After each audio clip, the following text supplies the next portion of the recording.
Videos अच्छी लग रही है तो चैनल को सब्सक्राइब ज़रूर कीजिएगा। मैं हूं पूजा मेहता और यहां पर मैं क्लास 12 की कंपनी अकाउंट पढ़ा रही हूं, जिसमें मैं आपको टीएस ग्रेवाल के प्रैक्टिकल प्रॉब्लम्स के सॉल्यूशंस करा रही हूं। यहां पर अभी तक हमने क्वेश्चन नंबर 59 तक कर लिया था। क्वेश्चन नंबर 60 करने वाले हैं, बिल्कुल नई एडिशन की बुक है ये। तो आप क्वेश्चन नंबर 60 को स्क्रीन पर देख लीजिए। Star limited forfeited 500 share of 100 each for non payment of first call of 30 पर share. The final call of 10 per share was not yet made. Out of these, 60% share of reissue 39,000 fully paid. Journalize the forfeiture and reissue of share. ये जो questions हैं वो forfeiture and re issue के हैं। Forfeiture क्या होता है कि जब कोई शेयर होल्डर शेयर का जो अलॉटमेंट का या फर्स्ट या फाइनल कॉल का पैसा नहीं चुकाता है तो कंपनी क्या करती है, उसका जो एप्लीकेशन का अमाउंट उसने चुकाया है उसे फॉरफीट कर लेती है, और उसे फॉरफीट करने के बाद उसे शेयर होल्डर को बोल देती है कि अब तुम इस कंपनी के शेयर होल्डर नहीं रहे हो, और वो जो शेयर थे जिसे वो फॉरफीट करती है उसे फिर वो री इशू कर देती है किसी दूसरे शेयर होल्डर को। तो वही चीज़ इसमें बताई है। 3 एंट्री होती है, फॉरफिट, री इशू एंड यदि किसी तरह का कोई प्रॉफिट होता है कंपनी को तो उसकी। जैसा कि अभी इसके पहले वाले हम क्वेश्चंस कर चुके हैं वैसे ही ये क्वेश्चन है। चलिए, तो सबसे पहले यहाँ पर क्या दिया है, star limited in the books of star limited. ठीक है, प्रॉपर फॉर्मेट बना के बनाइएगा। ठीक है,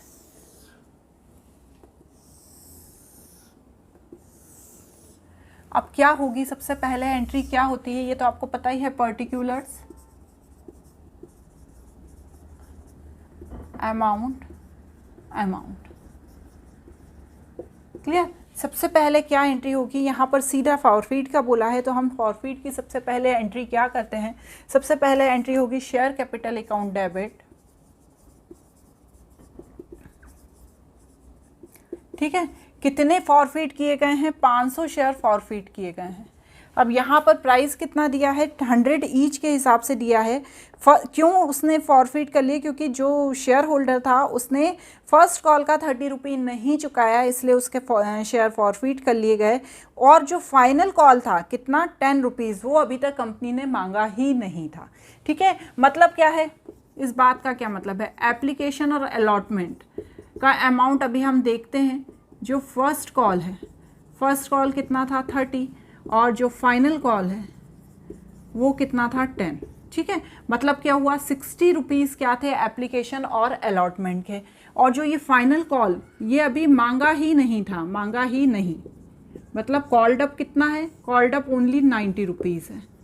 ठीक है, तो हमें यहाँ पर ध्यान रखना है कि जितना कॉल्ड अप किया जाता है उसी के हिसाब से हम एंट्री करते हैं। तो 500 इंटू 90 करेंगे हम, तो यहाँ पर आ जाएगा 45,000।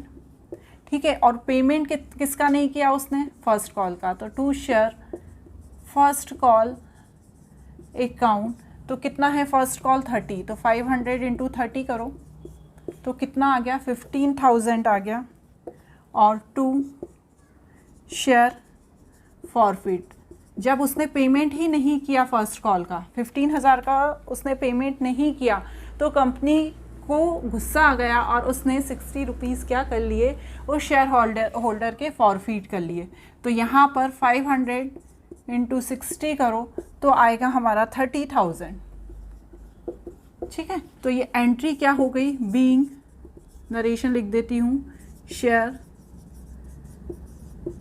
फॉरफिटेड। ठीक है, आप चाहें तो इसे और अच्छे से बनाकर लिख सकते हैं, मैंने छोटा सा नरेशन लिख दिया है।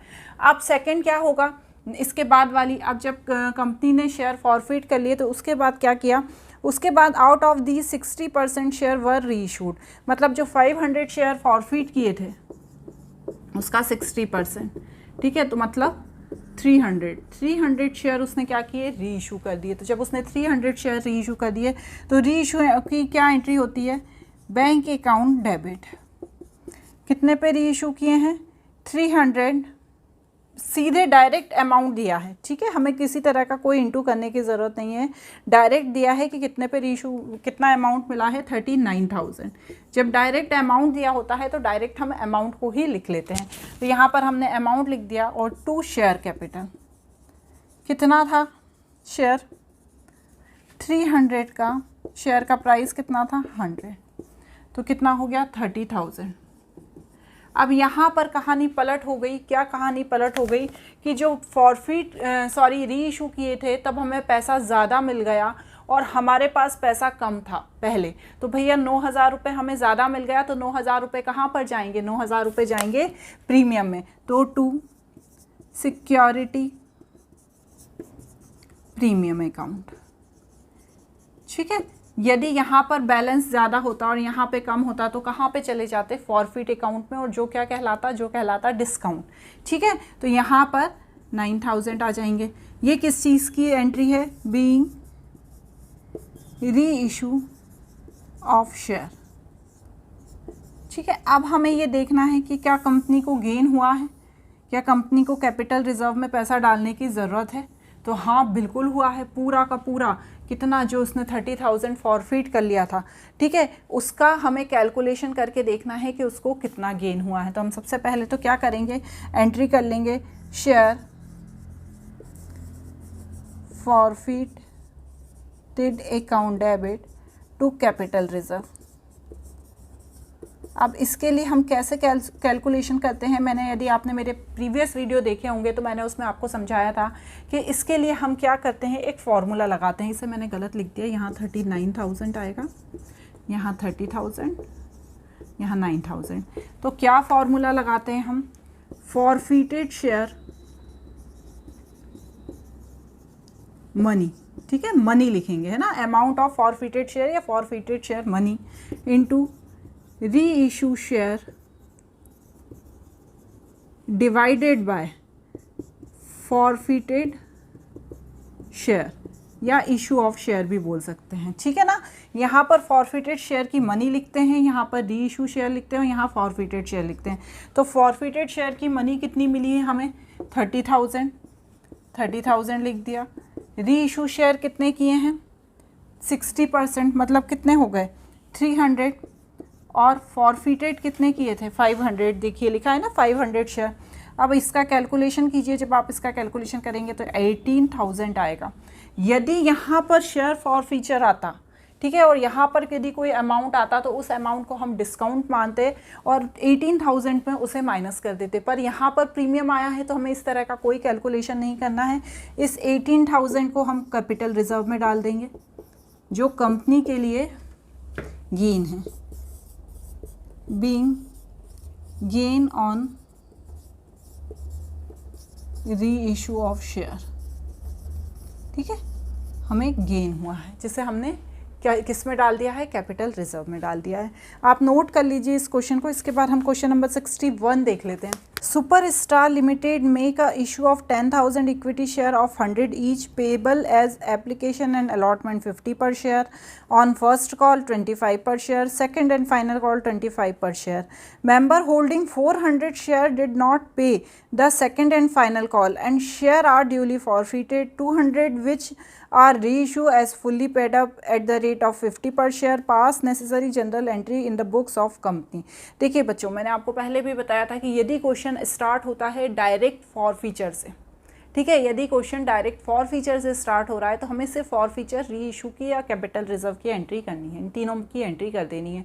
लेकिन क्वेश्चन यदि स्टार्ट हो रहा है कि कंपनी ने इतने शेयर इशू किए थे, इतना उसका प्राइस था, इतनी उसकी मनी थी, तो हमें पूरी स्टार्टिंग से जनरल एंट्री करनी है। कौन कौन सी, आपको एप्लीकेशन की, अलॉटमेंट की, फर्स्ट कॉल की, यदि किसी ने कोई पैसा नहीं दिया है तो कॉल इन एरियर की, यदि किसी ने एडवांस दे दिया है तो उसकी, तो ये सारी एंट्री हमें करनी होती है। तो यहाँ पर भी हमें यही करना है, तो हम जल्दी से कर देते हैं स्टार्ट। तो bank account debit to share application and allotment, कितना अमाउंट है, देखिए आप 50 रुपये एप्लीकेशन और अलॉटमेंट का, तो 50 इंटू कितने थे अपने शेयर 10,000, तो 5 लाख, ठीक है। तो ये 5 लाख अमाउंट आ गया। आप भी करते जाइए, ये तो बहुत पुरानी एंट्रीज़ हैं, ठीक है। इसके बाद क्या है, share application and allotment account debit to share capital ठीक है, तो यहाँ पर कितना आएगा, 5 लाख आएगा, यहाँ पर भी 5 लाख आ गया। ये किसकी हो गई एंट्री, अलॉटमेंट एंड एप्लीकेशन की। इसके बाद क्या है, bank share first call account debit to share capital. कितना मांगा फर्स्ट कॉल पे, 25, तो 10,000 का 25 के हिसाब से 2,50,000 पर क्या 2,50,000 मिल गया हमें पूरा। देखिए आप क्वेश्चन में क्या लिखा है, member holding 400 share did not पे सेकेंड एंड फाइनल कॉल। तो हाँ, फर्स्ट कॉल का तो पूरा मिल गया था। तो bank account debit to share capital account 2,50,000। यहाँ तक की तो स्थिति क्लियर है, पहले जैसी है, कुछ भी नया नहीं है। ठीक है, अब आ जाएगी मेन, क्या, second and final call. Second and final call का पैसा मांगा है, ठीक है, पर दिया नहीं है। तो पहले तो हम मांगने की एंट्री करेंगे, share final call account debit to share capital. कितना मांगा है, इतना ही मांगा है, 2,50,000, क्योंकि नेक्स्ट भी 25 रुपये का ही कॉल है, ये भी 2,50,000। पर क्या 2,50,000 मिल गया, नहीं मिला, क्योंकि एक शेयर होल्डर था जिसके पास 400 शेयर थे, उसने फाइनल कॉल का पैसा नहीं चुकाया। तो मैं यहाँ पर क्या लिखूँगी, bank account debit call in arrear account debit to share capital. ठीक है, तो भैया कितना नहीं मिला, 400 का 25 के हिसाब से नहीं दिया, तो इंटू करिए 10,000। 10,000 कहाँ पे आएगा, कॉल इन एरियर में। अमाउंट कितना था, 2,50,000। 10,000 कॉल इन एरियर में चला गया, तो बैंक में आ गया 2,40,000। चलिए यहाँ तक क्लियर है, क्लियर है। अब जो मेन एंट्री चालू होने वाली है वो किसकी होने वाली है, फॉर फीचर ऑफ अकाउंट की। तो या तो आप इसे नोट कर लीजिए, यहाँ पर मैं फॉर फीचर की एंट्री कर देती हूँ। तो चलिए सबसे पहले तो फॉर फीचर की क्या एंट्री होती है, शेयर कैपिटल अकाउंट डेबिट। कितना है शेयर कैपिटल में, कितना फॉर फीचर किया है, 400 शेयर फॉरफिटेड किए हैं। ठीक है, तो 100 400 इंटू 100, तो कितना अमाउंट आ जाएगा, 40,000। ठीक है, कॉल इन एरियर में कितना आएगा, देखिए अमाउंट हमारा कितना था कॉल इन एरियर का, 10,000, क्योंकि जब हम फॉरफिटेड करते हैं तो जो कॉल इन एरियर को हमने यहाँ पे डेबिट किया है उसे हमें यहाँ पर क्रेडिट करना पड़ता है, क्योंकि अब वो पैसा नहीं आ रहा है, वो डूबने वाला है। ठीक है, और जो पहले का पैसा है कौन सा, शेयर फॉरफिटेड अकाउंट कर लेते हैं उसको, कौन सा पैसा, एप्लीकेशन और अलॉटमेंट मनी का। ठीक है ना, तो वो पैसा क्योंकि कॉल इन एरियर वाला जो 10,000 था वो भी नहीं आ रहा है, और साथ ही साथ जो उससे पहले वाले जो उसने पैसे दिए थे उसे भी कंपनी क्या करती है, फॉरफिट कर लेती है। तो पहले वाले कितने थे, 75 रुपीज़ थे ना, 75, तो 400 का 75 को फॉरफिट कर लेगी कंपनी, तो यहाँ पर आ जाएगा 30,000। समझ में आई बात। इसने क्या किया, फर्स्ट कॉल और सेकंड कॉल तो चुका दिया, थर्ड कॉल का जब फाइनल कॉल का समय आया तो उसने क्या किया, 10,000 रुपये छोड़ के सब चुका दिया। ठीक है, 10,000 रुपये नहीं चुकाए। अब उसकी एक गलती के कारण क्या हुआ, 10,000 रुपये नहीं चुकाने के कारण कंपनी ने क्या किया, उसने जितना पहले चुकाया था उन सबको फॉरफिट कर लिया, तो वो टोटल 75 चुका दिया था उसने, तो उसको फॉरफिट कर लिया। और जो 10,000 रुपये जो उसने नहीं चुकाए थे कौन सी कॉल के समय, फाइनल कॉल के समय, उसको भी फॉरफिट कर लिया। तो यहाँ पर ये क्या एंट्री हो गई, बीइंग शेयर फॉरफिटेड। समझ में आ गई बात। अब इसके बाद क्या एंट्री होगी, इसके बाद एंट्री होगी री इशू करने की, 200 of which are re issue as fully paid up at the rate of 50 per share. देखो 400 शेयर उसने फॉरफिट किए थे, लेकिन उसने री इशू किए सिर्फ 200 शेयर। ठीक है, 200 शेयर को 50 पर शेयर के हिसाब से उसने री इशू कर दिया। तो बैंक अकाउंट डेबिट 400 शेयर को 50 पर शेयर के हिसाब से, तो कितना आ गया अमाउंट हमारा, 10,000, और टू शेयर कैपिटल तो 400 शेयर का अमाउंट कितना था, 100 था, तो कितना हो गया ये 40,000। अब बचे हुए जो 30,000 है वो शेयर फॉर फ्यूचर में चले गए। ठीक है, 200 शेयर ये इशू किए हैं, सॉरी बच्चों, यहाँ पर 400 नहीं आएगा, यहाँ पर आएगा 200। ठीक है, 200 शेयर री इशू किए हैं 50 रुपये के हिसाब से, क्योंकि फॉरफिट किए थे 400 लेकिन री इशू किए हैं सिर्फ 200। तो 200 का 50 के हिसाब से जब री इशू किया तो 10,000 आया, और पहले उसका प्राइस क्या था, 100 था, तो यहाँ पर आ गया 20,000। तो शेयर फॉर फ्यूचर में कितना आ जाएगा, 10,000। और इस 10,000 को हम माइनस करेंगे लास्ट में जब कैपिटल रिजर्व निकालेंगे। ठीक है मैडम, अब आगे देखिए, ये being re issue of share उसकी एंट्री है। क्लियर, अब क्या है entry, share forfeiture account debit to capital reserve. चलिए इसको निकालना आपको आता ही है, 3,000 ये वाले। ठीक है, कितने शेयर री इशू किए, 200 थे, कितने 400। तो चलिए कितना आया, इसको कैलकुलेट करके देखिए, इसको कैलकुलेट करने पर आया 15,000। और ये जो 10,000 है इसको इससे माइनस कर देते हैं, हमने पढ़ा है ना, सीखा है पहले। और जो 5,000 है वो कैपिटल रिजर्व में आ जाएंगे। ठीक है, ये क्या है, ये फॉरफिटेड मनी है। 30,000 क्या है, फॉरफिटेड मनी है। 200 क्या है, जो री इशू किए हैं शेयर, जो शेयर री इशू किए हैं वो हैं ये। और नीचे जो फॉरफिट किए थे, जब कंपनी ने स्टार्टिंग में इशू किए थे ना शेयर, उसके बाद उसने जो पेमेंट नहीं किया है, जो फॉरफिट किए हैं 400 शेयर, वो ये हैं। तो यहाँ पर इस तरह से कैलकुलेशन करने के बाद शेयर फॉर फ्यूचर में जो हमें डिस्काउंट मिला है उसे माइनस कर देंगे, तो ये क्या आ जाएगा 5,000, जिसे हम कहाँ पर लिख देंगे, यहाँ पर लिख देंगे। क्लियर हुआ। चलिए अब नेक्स्ट क्वेश्चन देख लेते हैं। Give necessary general entries, the director of Devendra limited resolve 1 January 2010 the 100 equity share of 10 each 8 paid up to be forfeited of non-payment of final call 2 on 1st of February 60 of these share were reissued 7 per share fully paid up। देखो जो Devendra limited थे, उनके जो director थे, उनने 1 जनवरी 2010 को 100 equity share 10 पर के हिसाब से जो इशू किए थे, लेकिन उनकी जो पेड अप वैल्यू थी वो 8 थी, वो फॉरफिट कर लिए गए। जो डायरेक्टर्स थे देवेंद्र लिमिटेड के, उन्होंने 1 जनवरी 2010 को 100 इक्विटी शेयर 10 ईच के हिसाब से फॉरफिट कर लिए, क्योंकि उन्होंने फाइनल कॉल का 2 रुपये नहीं चुकाया था। और फिर 60 शेयर को री इशू कर दिया 7 पर शेयर के हिसाब से। ठीक है, तो सिंपल सा है, ये भी सेम वैसा ही है। तो चलिए करते हैं। इसमें सबसे पहले क्या एंट्री होगी, सीधी हमें फॉर फ्यूचर की ही एंट्री करनी है। Share capital account debit 100 share 10 पर शेयर के हिसाब से, मतलब 1,000। ठीक है, 2 शेयर, कौन सा कॉल नहीं चुकाया, फाइनल कॉल। ठीक है, कौन सा कॉल नहीं चुकाया है इन्होंने, फाइनल कॉल। तो जो फाइनल कॉल है जब उसने नहीं चुकाया, तो हो सकता है उसका थोड़ा अमाउंट चुका दिया होगा, तो हम यहाँ पर लिखेंगे कॉल इन एरियर। क्या लिखेंगे, call in arrear, call in arrear 2 rupees के हिसाब से 100 शेयर का, तो कितना हो गया 200।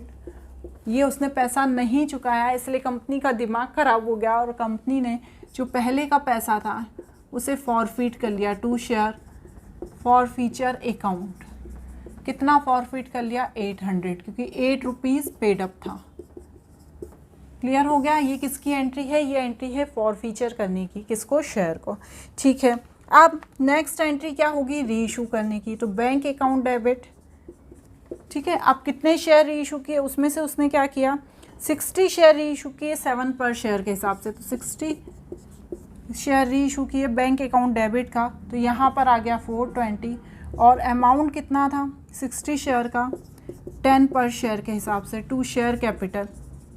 ठीक है ना, जो पर शेयर का अमाउंट होता है वो जितना शेयर री इशू किया है उसको शेयर कैपिटल में, मतलब उन दोनों को इंटू करके शेयर कैपिटल में लिख देते हैं। तो कितना है 600। अब यहाँ पर कम है, यहाँ ज़्यादा है, तो share forfeiture account debit, तो कितना आ गया माइनस करके 180।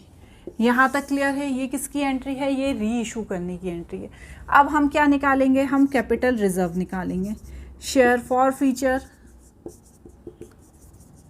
Account debit to capital reserve. Entry तो पता ही है, इसमें मैं पहले एंट्री कर लेती हूँ। चलिए अब इसको हम करके देखते हैं। ये क्या है? 800 अमाउंट है। री इशू कितनी है? 60 किए हैं और फॉरफिट कितने किए हैं? 100 किए हैं। ठीक है, इसमें से कौन सा अमाउंट माइनस करना है? ये 180। तो चलिए कैलकुलेट करिए। तो जब हम इसे कैलकुलेट करेंगे तो यहाँ पर हमारा आ जाएगा 480। 480 में से जब हमने 180 माइनस किया तो मेरा आ गया 300 और 300 मेरा कैपिटल रिजर्व में आ गया। ये चीज़ आपको यदि सॉल्व करनी आ गई तो आपके लिए ये क्वेश्चंस करना बहुत ही इजी रहेगा, क्योंकि हमें पता ही है कि जितनी हमारी शेयर कैपिटल होती है उसे हम फॉरफिट करते समय डेबिट करते हैं।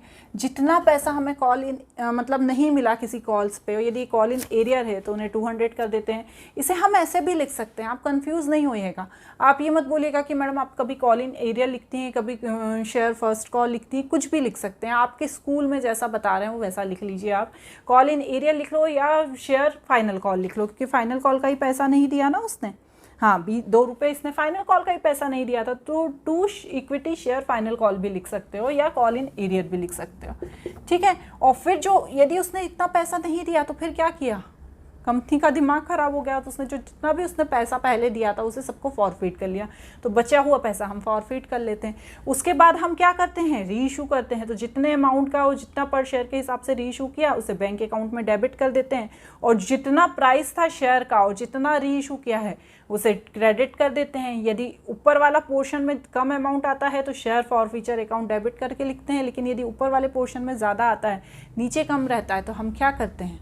नीचे सिक्योरिटी प्रीमियम लिख देते हैं और फिर कैपिटल रिजर्व इस तरह से निकाल लेते हैं। इसी तरह का सेकंड वाला है, देखिए आप। Virendra limited forfeited 20 share of 100 each 60 called up issue at par to Mukesh on which he had paid 20 per share. Out of these 15 share were re issue to Sanjeev eight 60 पर पेड अप फॉर द 45 पर share. इसके entries में लिखे रहने देती हूँ क्योंकि same entries हैं, कुछ भी ऐसी एंट्री नहीं है जो अलग हैं। ठीक है, ये कैलकुलेशन ज़रूर अलग हो सकता है लेकिन एंट्री सेम है। यदि आप चाहें तो इसे बिना देखे भी करने की कोशिश कर सकते हैं।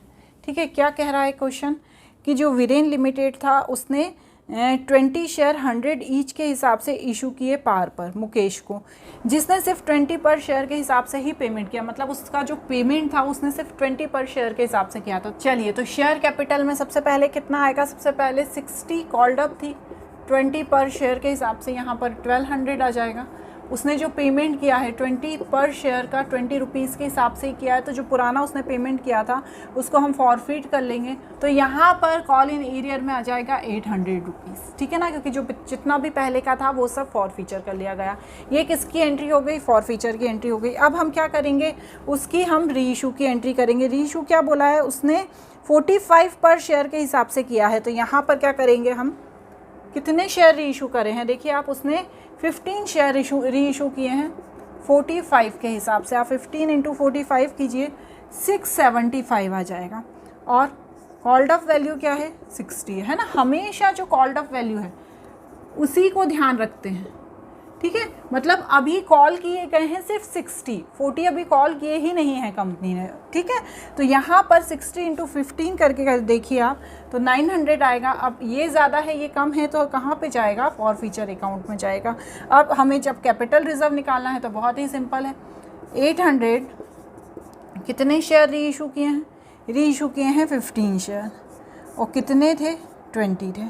ठीक है, तो जब हम इसे कैलकुलेट करेंगे तो आएगा 300, और इस 300 में हमें 225 को माइनस कर देना है, तो यहाँ पर आ जाएगा 75। क्लियर? तो इस तरह से ये एंट्री होने वाली है। आपको यदि वीडियोस अच्छे लग रहे हैं, समझ में आ रहे हैं, तो चैनल को सब्सक्राइब ज़रूर करना। इसके आगे क्वेश्चन हम नेक्स्ट वीडियो में करेंगे। आज के लिए इतना ही, बाय बाय।